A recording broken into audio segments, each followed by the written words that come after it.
అందరికీ ఈరోజు most requested వీడియోతో మీ ముందుకు వచ్చేస్తున్నానండి. మొన్న మా బాబు బర్త్డేకి ఎగ్లెస్ చాక్లెట్ కేక్ చేశాను కదా, అప్పుడు చాలామంది అడిగారు రెసిపీ షేర్ చేయండి, మేము కూడా ట్రై చేస్తాము అని చెప్పేసి. కేక్ చూసారా, చాలా స్పాంజీగా వస్తుందండి. ఈ ఎగ్లెస్ చాక్లెట్ కేక్కి అవెన్ అవసరం లేదు, బీటర్ అవసరం లేకుండా ఈజీగా ఎలా ప్రిపేర్ చేసుకోవాలో చూసేద్దాము. ముందుగా ఒక బేకింగ్ ట్రే కానీ గిన్నె కానీ తీసేసుకొని ఆయిల్ అప్లై చేసేసుకొని ఇలా బటర్ పేపర్ ఉంటే వేసుకోండి, లేదంటే మైదా పిండి వేసి డస్ట్ చేసేసుకొని పక్కన పెట్టేసుకోండి. నెక్స్ట్ ఒక బౌల్ తీసుకొని అందులో అరకప్పు వరకు పెరుగును వేసుకోండి. పెరుగును నేను ఇంట్లో తయారు చేసుకున్న పెరుగునే వేసుకున్నాను, మీరు ప్యాకెట్ పెరుగైనా వేసుకోవచ్చు. నెక్స్ట్ పావు కప్పు వరకు ఫ్లేవర్ లేని ఆయిల్ వేసుకోండి. అలాగే ఇక్కడ షుగర్ పౌడర్ని 1 కప్పు వరకు వేసుకోవచ్చు. నేను 3/4 కప్పు అయితే వేసుకున్నాను. 1 కప్పు అయితే కరెక్ట్గా సరిపోతుంది మనకి. మీకు స్వీట్నెస్ తక్కువ కావాలి అంటే 3/4 కప్పు వరకు వేసుకుంటే సరిపోతుంది. వీటన్నిటిని ఇప్పుడు బాగా కలుపుకోవాలి, మనకి క్రీమీ టెక్స్చర్ రావాలన్నమాట.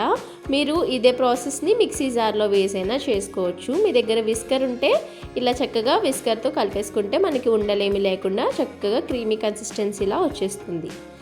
నెక్స్ట్ ఇప్పుడు ఒక జల్లెడ పెట్టుకొని అందులో 3/4 కప్పు వరకు మైదా పిండి వేసుకోండి. అలాగే 1/2 కప్పు వరకు కోకో పౌడర్ వేసుకోవాలి. Next 1 teaspoon baking powder, అలాగే 1/2 టీ స్పూన్ బేకింగ్ సోడా వేసుకోండి. వీటన్నిటిని ఇప్పుడు బాగా జల్లించుకోవాలి. ఇలా జల్లించుకోవడం వల్ల కేక్ అనేది చక్కగా ఫ్లఫీగా వస్తుంది. ఎగ్లెస్ కేక్స్ చేసినప్పుడు ఖచ్చితంగా జల్లించుకోవాలి. ఇలా జల్లించుకున్న దాన్ని చక్కగా ఒకే డైరెక్షన్లో అలా మిక్స్ చేస్తూ ఉండాలి. మీ దగ్గర ఇలాంటి విస్కర్ ఉంటే విస్కర్తో చక్కగా మిక్స్ చేసేసుకోండి. ఒకే విధంగా ఇలా కదుపుతూ ఉంటే మనకి చక్కగా కలుస్తుంది బ్యాటర్ అనేది. మీరు దీన్ని మిక్సీ జార్లో వేసి కూడా కలుపుకోవచ్చు. చూసారా, ఇలా మిక్స్ చేసుకుంటే మనకు కొంచెం బ్యాటర్ అనేది గట్టిగా ఉంది కదా. ఇప్పుడు బ్యాటర్ కన్సిస్టెన్సీ అనేది మార్చడం కోసం మనం కొంచెం కొంచెం పాలను యాడ్ చేస్తూ మిక్స్ చేసుకోవాలి. పాలను ఒక అరకప్పు వరకు పాలను తీసుకున్నాను నేను. ఇలా కొంచెం కొంచెం పాలను వేసుకుంటూ మిక్స్ చేస్తే మనకి ఈ కన్సిస్టెన్సీ రావాలి.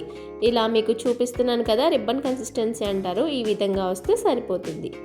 ఇలా వచ్చిన తర్వాత మనం ముందుగానే గ్రీస్ చేసి పెట్టుకున్న బేకింగ్ ట్రేలోకి మనం ప్రిపేర్ చేసి పెట్టుకున్న బ్యాటర్ అంతా వేసేసుకోండి.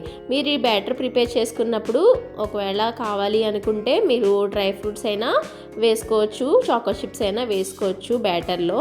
తర్వాత ఒక 2-3 సార్లు ట్యాప్ చేయాలి. ఇలా ట్యాప్ చేసిన తర్వాత నేను పైన డ్రై ఫ్రూట్స్ అనేవి చిన్నగా కట్ చేసి యాడ్ చేసుకుంటున్నాను.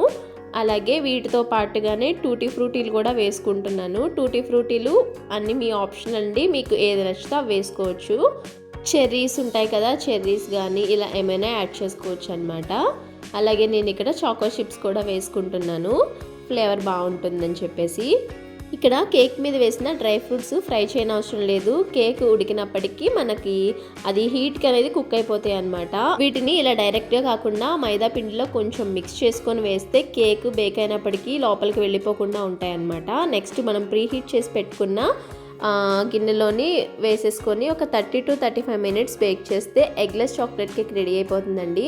మనం ఇది రెడీ అయిందా లేదా అని ఏదైనా ఒక టూత్ పిక్ కానీ చాక్ కానీ పెట్టి మిడిల్లోకి అంటే మధ్యలోకి గుచ్చి చూస్తే మనకి క్లీన్గా వచ్చేయాలన్నమాట. ఇలా క్లీన్గా వస్తే మనకి కేక్ బేక్ అయిపోయినట్టే. చూసారా, చక్కగా బేక్ అయిపోయింది. ఇప్పుడు దీన్ని ఒక అరగంట గంట సేపు అలా వదిలేస్తే పూర్తిగా చల్లారిపోతుంది. ఇలా పూర్తిగా చల్లారిపోయిన తర్వాత కేక్ని మనము డీమోల్డ్ చేసుకోవాలి. ఇలా కేక్ ఈజీగా ఊడి రావడం కోసం ఏదైనా చాక్ తోటి ఇలా ఎడ్జెస్ అనేవి స్క్రాప్ చేసుకుంటే కేక్ అనేది బౌల్లో నుంచి ఈజీగా సెపరేట్ అయిపోతుంది. ఇలా ఏదైనా ప్లేట్ పెట్టుకొని టర్న్ చేసేసుకుంటే మనకి కేక్ ఈజీగా ఊడొచ్చేస్తుంది. చూసారా, చక్కగా వచ్చేసింది కదా. ఇలా మనం వేసుకున్న బటర్ పేపర్ని తీసేసుకుని కేక్ అయితే సర్వ్ చేసేసుకోవాలి. చూసారా ఎంత స్పాంజీగా వచ్చిందో, కలర్ చూడండి, అచ్చం మనం బయట కొన్న కేక్ లానే ఉంటుంది. ఇంకా మనం బయట కొన్న కేక్లో ప్రిజర్వేటివ్స్ అని అవన్నీ ఇవన్నీ వేస్తూ ఉంటారు. అవేమీ లేకుండా మనం ఇంట్లోనే ఈజీగా చాలా స్పాంజీ అండ్ టేస్టీగా తయారు చేసేసుకోవచ్చు. మరి మీరు కూడా ట్రై చేసి మీ ఫీడ్బ్యాక్ నాకు తెలియజేయండి. వీడియో నచ్చితే ఒక లైక్ చేసి ఇలాంటి మరిన్ని వీడియోస్ కోసం సబ్స్క్రైబ్ చేసుకోండి.